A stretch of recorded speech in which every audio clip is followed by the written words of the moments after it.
El mismo día primero de la semana, dos de los discípulos iban a un pueblo llamado Emaús, situado a unos 10 kilómetros de Jerusalén. En el camino iban hablando de todo lo que había ocurrido. Mientras conversaban y discutían, Jesús en persona se acercó y siguió caminando con ellos. Pero estaban como ciegos y no lo reconocieron. Él les dijo: ¿qué venían comentando por el camino? Ellos se detuvieron. En sus rostros se veía la tristeza. Uno de ellos, llamado Cleofás, le respondió: tú serás el único forastero en Jerusalén que no se ha enterado de lo que pasó allí en estos días. ¿Qué pasó?, les preguntó. Ellos respondieron: lo de Jesús de Nazaret. Era un profeta poderoso en obras y palabras delante de Dios y de todo el pueblo. Y nuestros sumos sacerdotes y nuestros jefes lo condenaron a muerte y lo crucificaron. Nosotros esperábamos que Él fuera el liberador de Israel. Y además de esto, ya van 3 días que sucedieron estas cosas. Es verdad que algunas mujeres de nuestro grupo nos han dejado sin saber qué pensar, porque fueron de madrugada al sepulcro y al no hallar al cuerpo de Jesús, volvieron diciendo que les habían aparecido unos ángeles y les habían asegurado que Él está vivo. Algunos compañeros nuestros fueron al sepulcro y encontraron todo como las mujeres habían dicho, pero a Él no lo vieron. Jesús les dijo: qué duros de entendimiento son ustedes. ¿Cómo les cuesta creer todo lo que anunciaron los profetas? ¿No ven que era necesario que el Mesías soportara esos sufrimientos para entrar en su gloria? Y comenzando por Moisés y continuando por los profetas, les explicó todo lo que en las Escrituras se refería a él. Cuando llegaron cerca del pueblo donde iban, Jesús le hizo ademán de seguir adelante. Pero ellos le hicieron fuerza diciéndole: quédate con nosotros, que es tarde y ya va a anochecer. Él entró y se quedó con ellos. Y estando a la mesa, tomó el pan y pronunció la bendición. Luego lo partió y se lo dio. Y al punto se les abrieron a ellos los ojos y lo reconocieron, pero él desapareció de su vista.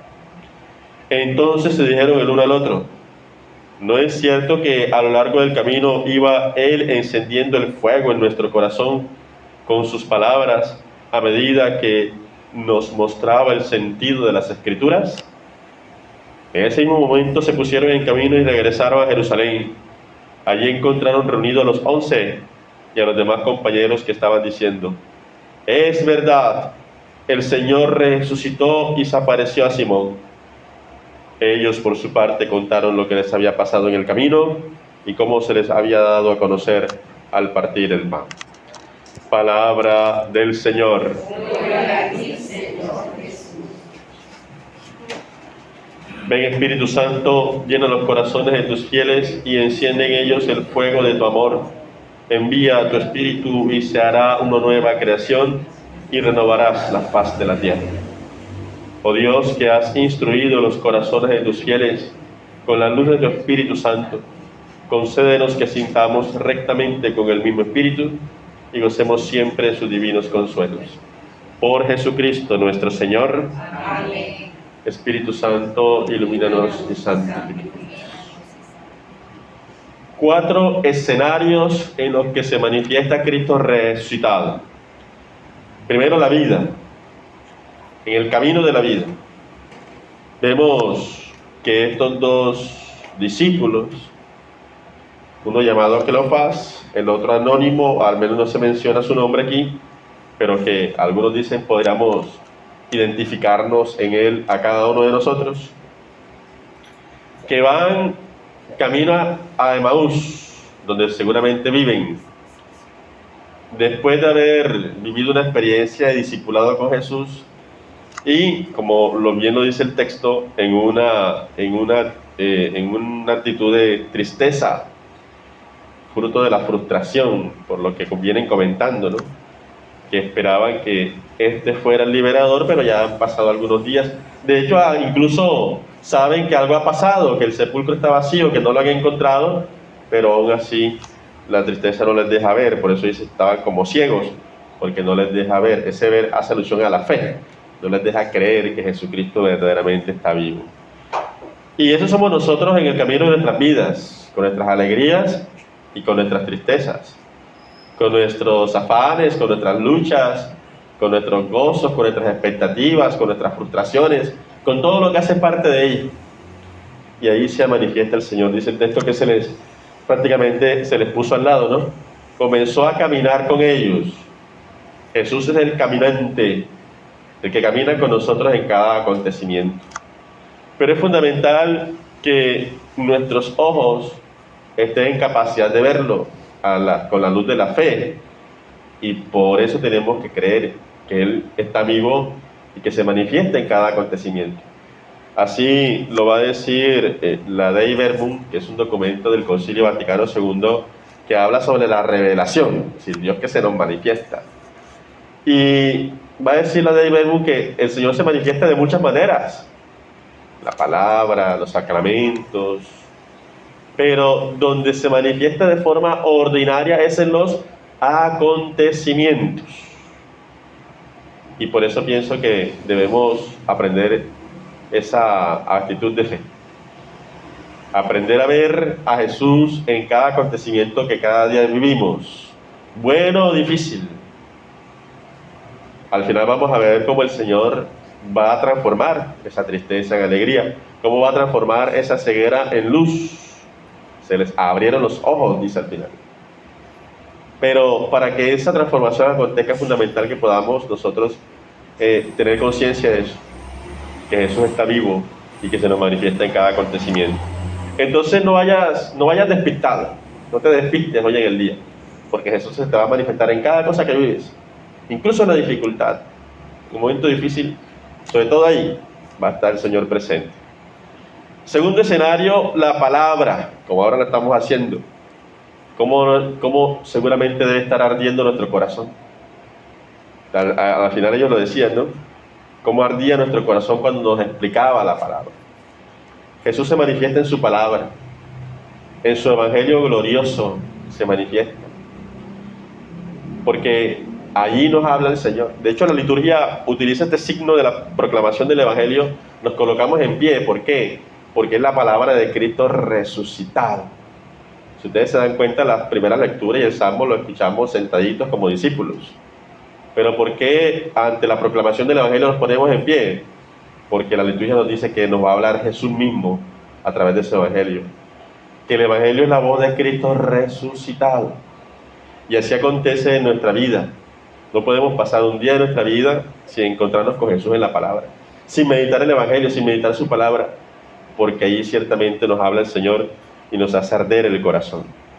Tercer escenario, la Eucaristía, sin duda alguna. Ahí es donde se manifiesta plenamente el Señor glorioso, resucitado, vivo, en cada Eucaristía. De hecho, estaba yo reflexionando, no sé si es así, es una cosa muy personal, que posiblemente esta sea la primera Eucaristía que Jesús celebre después de haber resucitado. Sabemos que la Eucaristía es una sola, ¿no? La que celebró Jesús el Jueves Santo. Pero así como una última cena de Jesús vivo en el tiempo, hay una primera cena que es esta, con los discípulos de Emaús. Una primera cena ya el glorioso resucitado. Entonces, creo yo que sin duda alguna es un acontecimiento pascual. La Eucaristía es un acontecimiento pascual, donde Cristo se nos manifiesta. De hecho, yo he visto esta apertura de este retomar este horario de Eucaristía en la mañana como un signo pascual. Y bendito Dios, porque sin duda alguna es un signo de que Cristo está vivo en medio de nosotros y que ustedes han respondido y que el corazón les arde y que se encuentran con el Señor porque saben que Él está presente verdaderamente en el sacramento de la Eucaristía. Ellos lo reconocieron al partir el pan. Ahí está Jesús. Cada vez que celebramos la Eucaristía, ahí se nos manifiesta. Y finalmente, en el apostolado, en la misión, sin duda alguna, cuando uno realiza su misión, sea cual sea la que el Señor nos ha pedido. Algunos están en ministerios, están en apostolados, algunos hacen su misión concreta en el lugar donde están, en la oficina, en el ambiente de estudio, en el vecindario, en su casa, en su familia. Yo en el ministerio, aquí como párroco. Cada uno en la misión que el Señor le ha encomendado, allí se santifica y ahí puede contemplar al Señor. ¿Cuántas veces yo, por ejemplo, no veo el rostro de Dios en cada uno de ustedes? ¿Cuántas veces no veo el rostro de Dios en un enfermito? Porque allí Jesús está presente. Entonces en la misión, en el apostolado, Jesús se manifiesta, por eso no podemos quedarnos quietos. Tenemos que salir a anunciar a Jesús vivo. Miren que ellos se devolvieron. Jesús le cambió la vía, Jesús le cambió el camino. Iban para Maús, pero se devolvieron a Jerusalén a anunciar el acontecimiento pascual. Y se encuentran con que también allá están contando, ¿no? Ellos le dijeron, es verdad, el Señor resucitó y se le apareció a Simón. Y ellos por su parte contaron lo que les había pasado en el camino y cómo se les había dado a conocer. Ahí está, Jesús se manifiesta vivo al partir el pan. Fueron a contarles a los discípulos que en la Eucaristía está presente Jesús. Entonces no nos quedemos allí quietos. Tenemos que hacer misión, tenemos que anunciar. Porque ahí en la evangelización, en el apostolado, en la misión, se manifiesta el Señor. Que el Señor nos dé los ojos de fe para poder contemplarlo en cada uno de estos escenarios, que se nos manifieste, para poder escuchar su voz y para dejar que Él transforme nuestros corazones.